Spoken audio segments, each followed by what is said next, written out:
After establishing the use of urine in Roman laundries, one might think the story ends there.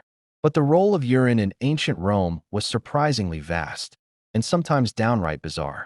As we continue this journey through Roman daily life, we'll uncover even more shocking uses of this humble bodily fluid and explore how it shaped their society, economy, and even medicine. Beyond cleaning clothes, urine played an essential role in the leather industry. Tanners used it to soften animal hides. The ammonia in urine broke down fats and tissue, preparing the hide for further treatment. The hides would be soaked in urine, then scraped clean, and finally tanned with plant-based substances. Without this process, Roman soldiers wouldn't have leather armor or belts, and the economy would suffer. In medicine, some physicians recommended urine as a diagnostic tool and even a treatment. They believed the smell, color, and consistency of a person's urine could indicate health problems, a belief not too far from what modern medicine practices in urinalysis today. Pliny the Elder, a Roman naturalist, wrote about the healing properties of urine in his Natural History. He described it as a remedy for skin diseases, infections, and even snake bites. In some cases, urine was even drunk. Yes, drunk. Especially aged urine, called lant. It was believed to cleanse the body of toxins and purify the digestive system. Again, revolting to us, but not to them. In a world without antibiotics or sterilized tools, people relied on the strongest natural compounds they could find. Ammonia from urine was powerful, and the results were worth the revulsion. Economically, the urine trade flourished. Some enterprising Romans even built their careers around it.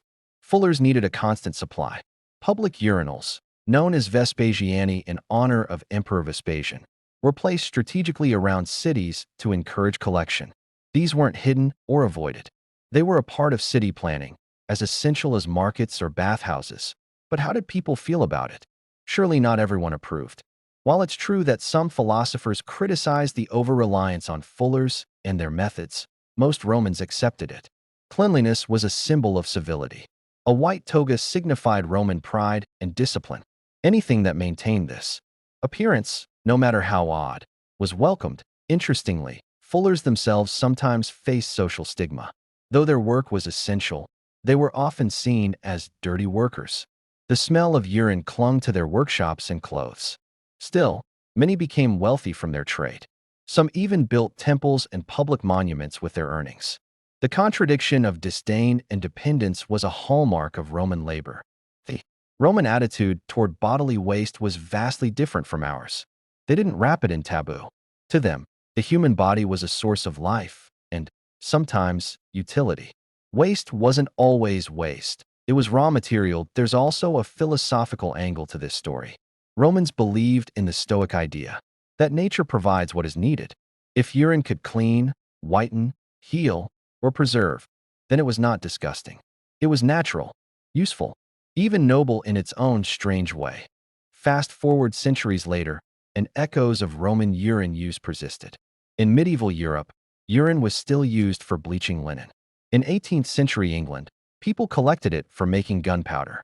Even today, scientists study urea and ammonia for cleaning agents, fertilizers, and medicine. Maybe the Romans weren't so strange after all. They were simply the first to recognize the power of what the rest of the world flushed away.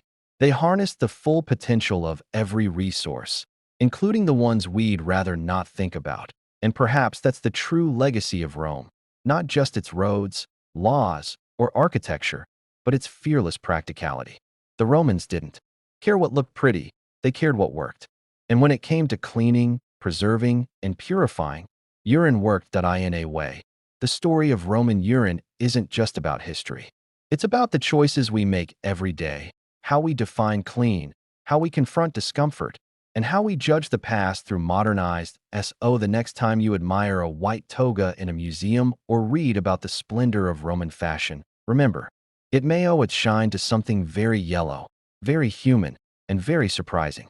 Nero's transformation from a controlled boy emperor to a tyrant began with one goal: freedom from Agrippina's grip. The woman who had made him emperor was now the greatest threat to his reign. But eliminating the Empress mother would not be so easy. Agrippina was beloved by the people. She had allies in the Senate. She had survived worse. But Nero's mind, warped by paranoia and rage, conceived something horrific. First, he tried to isolate her, removing her guards, stripping her of titles, and moving her to a separate palace. But Agrippina did not back down. She made public appearances, sent letters to the Senate, and made it clear that she still held power. That defiance sealed her fate. The first assassination attempt came in the form of sabotage. Nero invited his mother to a feast and arranged for her return journey to be on a specially designed boat, a boat rigged to collapse and sink in the middle of the night. But fate, it seemed, still favored Agrippina. As the ship broke apart, she swam through the dark waters and made it back to shore, wounded but alive. She returned home and pretended not to know it was a murder attempt.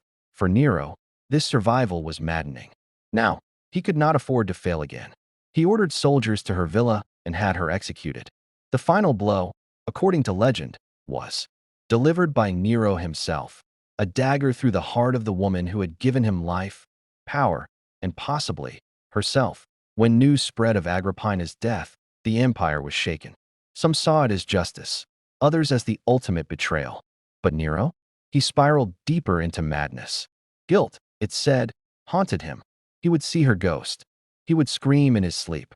He buried her hastily and refused to speak her name again. The incestuous rumors never died. They became part of Rome's whispered history, a symbol of how power can corrupt even the most sacred of bonds. Agrippina the Younger, a woman who rose higher than any Roman woman before her, paid the ultimate price. Her ambition, her methods, and perhaps her twisted love for her son became her downfall. And Nero? His reign would only grow darker. The fires of Rome, the persecution of Christians, the mass executions, and his own suicide at the age of 30.